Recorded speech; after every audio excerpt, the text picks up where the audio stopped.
Ce n'est que le début. Patrick Longchamp. Voilà, bonjour à tous et à toutes, bienvenue dans Ce n'est que le début, comme tous les vendredis matins, on se retrouve pour parler solutions et aujourd'hui on va parler d'une solution, on n'avait pas parlé d'alimentaire depuis un petit moment, on va parler des Fermiers du Coin. Les Fermiers du Coin, c'est un magasin qui se trouve route de Vannes, au 290 route de Vannes très exactement, qui va fêter ses 2 ans et je reçois Antoine Lelièvre qui est le cofondateur avec son père de cet ensemble de magasins, parce qu'il y en a aussi à Rennes, il y a aussi des magasins associés du côté de Saint-Malo. Antoine Lelièvre, bonjour. Bonjour. Merci beaucoup d'être avec nous aujourd'hui pour parler des Fermiers du Coin. Alors, vous savez, on parle beaucoup de solutions, c'est-à-dire ces personnes qui essayent de transformer un petit peu la vision qu'on peut avoir du monde, des modes de consommation, etc. Et c'est ce que vous avez voulu faire avec les Fermiers du Coin. Est-ce que vous pouvez nous parler un petit peu de ce concept de magasin que sont les Fermiers du Coin? En gros, si je résume, ce sont des circuits courts. Oui, exactement. Ouais. C'est le concept Fermier du Coin, c'est passer en direct des agriculteurs pour tous les achats alimentaires habituels de la vie courante. Alors, comment est née cette idée? Cette idée, elle est née il y a 2 ans à Nantes, ouverture du magasin, mais on peut dire que le premier magasin a été ouvert chez vous, enfin le deuxième magasin Fermier du Coin, ou premier en tout cas, a été ouvert en 2013. Comment est née cette idée chez les Lelièvre, à un moment donné, de créer un magasin en circuit court en fait? Nous, en fait, étant donné qu'on est agriculteurs nous-mêmes, le but est de vendre nos produits en direct. On a toujours travaillé comme ça depuis le début avec mon père. Et c'était lié à quoi? C'était lié à une difficulté de trouver une commercialisation à un prix juste qui vous a fait ouvrir des magasins, ou ça a été plutôt faire le constat en disant finalement aujourd'hui on ne trouve pas de lieu pérenne? Il y a les marchés qu'on trouve sur les places de village ou à Talensac à Nantes. Il n'y a pas de lieu pérenne où on puisse trouver de manière régulière et récurrente des produits du marché en fait. Ouais, c'est ça. On va dire les Fermiers du Coin, en fait, c'est le marché ouvert tous les jours. On va trouver nos petits producteurs, mais du mardi jusqu'au samedi. Alors quand en 2013 vous allez voir vos amis, je suppose que ça commence comme ça, c'est le voisinage qui devient un petit peu les producteurs. Quelle est leur réaction? Ils comprennent le concept? Alors sur la région rennaise, ils le comprennent très bien parce qu'il y a déjà d'autres magasins de ce type-là.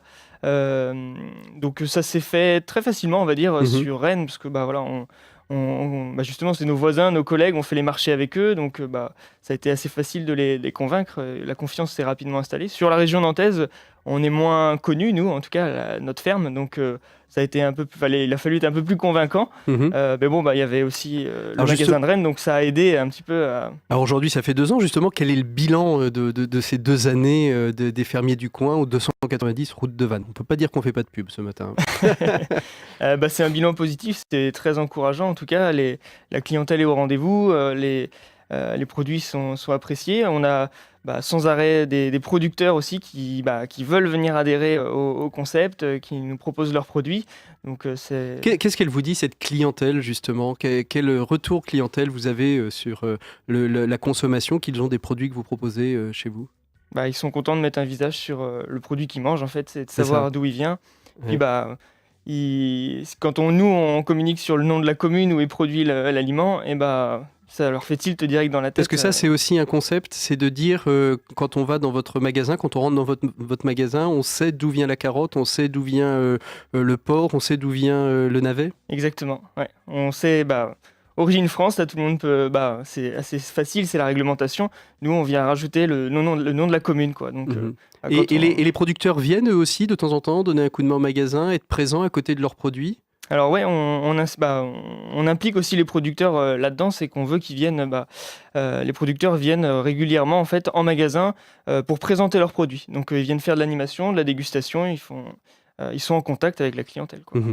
Alors vous êtes producteur de canards, hein, vous êtes Oui. agriculteur, producteur de canards sur le Grand Ouest, hein, dans votre ferme. La différence entre un marché style Talensac et les Fermiers du Coin, quelle est la différence? En tant que producteur? Ou en tant que producteur, oui, puis après en tant que consommateur, pour les consommateurs qui viendraient vous voir? Il n'y a pas une grande différence, on va dire, pour le producteur en tout cas. Alors le producteur en lui-même, sur le marché, il va être obligé d'être présent, on va dire.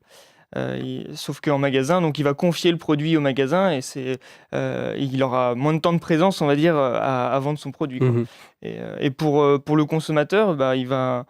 euh, la différence n'est pas énorme non plus, il va retrouver la même variété et avec des producteurs locaux, bien que sur certains marchés, on trouve peu de Pas- petits producteurs Peu de maintenant. Ouais. petits producteurs. Mm. On est à peu près dans les mêmes gammes tarifaires ou est-ce que finalement vous êtes plutôt avantageux sur les prix?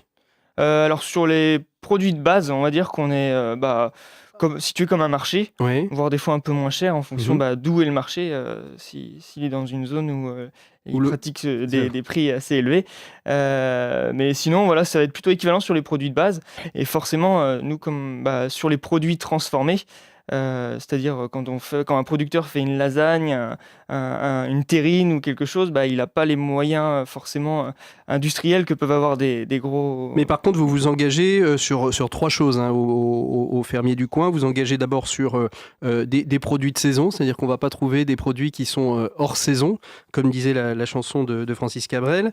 Deuxièmement, des produits extra frais, c'est-à-dire qu'ils sont quasiment cueillis de la veille pour le jour même, c'est ça? Exactement. Pour tout ce qui est légumes, en tout cas, c'est de l'extra frais, Mhm. justement. Bon, Et les lasagnes, même si elles sont un petit peu plus chères, c'est quand même comme si on les avait cuisinées à la maison aussi. ça ressemble plus à ce qu'on fait chez nous, ouais. C'est ce qu'on fait à la maison. C'est Donc, ça. on retrouve aussi ce qu'on n'aurait pas le temps de faire chez soi dans son assiette, Exactement. moyennant un tout petit peu plus, mais qui fait vivre aussi ces circuits courts. Quel regard vous avez aujourd'hui sur justement tous ces circuits courts? Parce que vous n'êtes pas le seul à travailler. J'ai reçu dernièrement Fabrice Aigronde en direct des éleveurs qui, lui, produit du lait et a créé une mini coopérative de lait.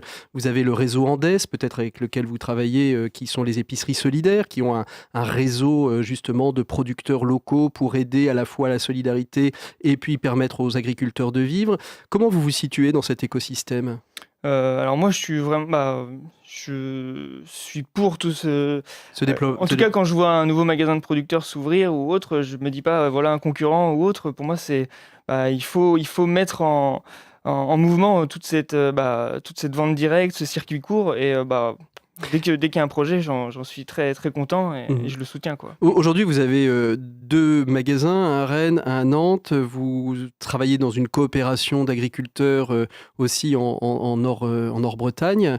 Est-ce que vous vous êtes mis une limite à un moment donné? Est-ce qu'à un moment donné, on n'a pas peur de basculer dans le côté obscur du marché, c'est-à-dire de devenir trop gros et finalement de tomber dans les mêmes travers? Est-ce que vous êtes mis une limite? Est-ce que 2 magasins, ce sera la limite haute ou la limite basse de votre développement? Non, il va pas en termes de nombre de magasins, en tout cas, ce qu'on veut pas, c'est accélérer les choses et justement perdre cette éthique où on va rentrer un peu des produits n'importe comment, de n'importe quel producteur.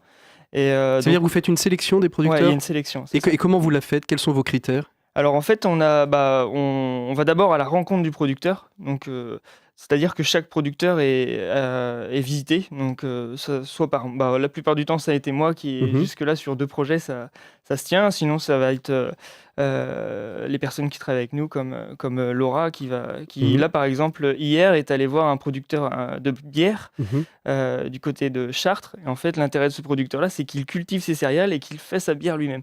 D'accord, donc il y a vraiment une chaîne complète depuis ça. la culture jusqu'à la production de la bière.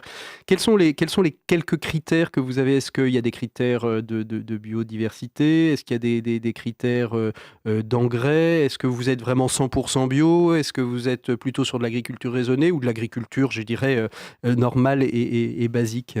Alors du coup, on n'est pas à 100% bio. On a beaucoup de producteurs bio dans le magasin. Ceux qui ne le sont pas, en fait, doivent être dans une démarche d'agriculture raisonnée. Ça fait partie C'est ça. Donc cadre agriculture qu'on impose. raisonnée ou bio, Voilà, mais ou pas certifié, voilà. ou certifié, Ouais, c'est mais ça. pas autrement. Exactement. Et vous avez beaucoup justement de producteurs qui viennent frapper à votre porte? On a régulièrement, oui, des Ouais. producteurs qui viennent. Pas tant que ça finalement. Non, ça va parce que non, pas tant que ça. On est sollicité régulièrement, on va dire, mais je pense que la vente directe, même en producteur, sans passer forcément par des magasins, prend de l'ampleur, mais c'est pas encore. C'est pas encore rentré dans les mœurs voilà. des gens et des habitudes. Alors, pour fêter ces 2 ans, qu'est-ce qui va se passer? Alors du coup, on sollicite une grande partie de nos producteurs. Donc on aura un marché de producteurs pendant pendant ces 2 jours dans le magasin. Donc on aura tout type de produits. Donc c'est l'occasion justement là de venir goûter les produits, rencontrer les producteurs, discuter avec eux de comment ils produisent, parce que c'est ça aussi le mieux pour savoir comment ce qu'on mange, c'est de parler avec celui qui cultive la terre, celui qui élève ses animaux. Et donc on accueille les producteurs pendant 2 jours là, pour qu'ils présentent leurs produits. On fait venir quelques animaux pour les enfants sur le magasin. Donc il y aura quelques poules, une chèvre, voilà. C'est ça, donc vraiment vous recréez là cette fois la ferme dans la ferme du coin, vous recréez une ferme pour 2 jours, 28 et 29 avril, c'est ça exactement. Donc je rappelle l'adresse, si les auditeurs ne l'avaient pas entendu, hein, c'est au 290 route de Vannes. Je pense qu'il faut en effet soutenir de tels projets, justement pour simplement se rappeler que finalement ce que l'on mange a un goût parfois différent de ce que l'on mange habituellement dans nos assiettes. J'en ai fait récemment l'expérience, juste sur du saumon, mais je dois avouer que voilà, il y avait 2 goûts différents entre ce que j'achetais dans mon supermarché et ce que j'achetais dans un marché à Talensac, pour ne pas faire la publicité de cet endroit. Merci beaucoup Antoine Lelièvre d'avoir été notre invité. Vous pouvez retrouver bien évidemment sur les réseaux sociaux cette émission, bien évidemment en podcast sur le site de Sun. Et moi je fais un gros bisou à Guillaume. Allez, à bientôt. Bonne route avec le 6-9 de Sun.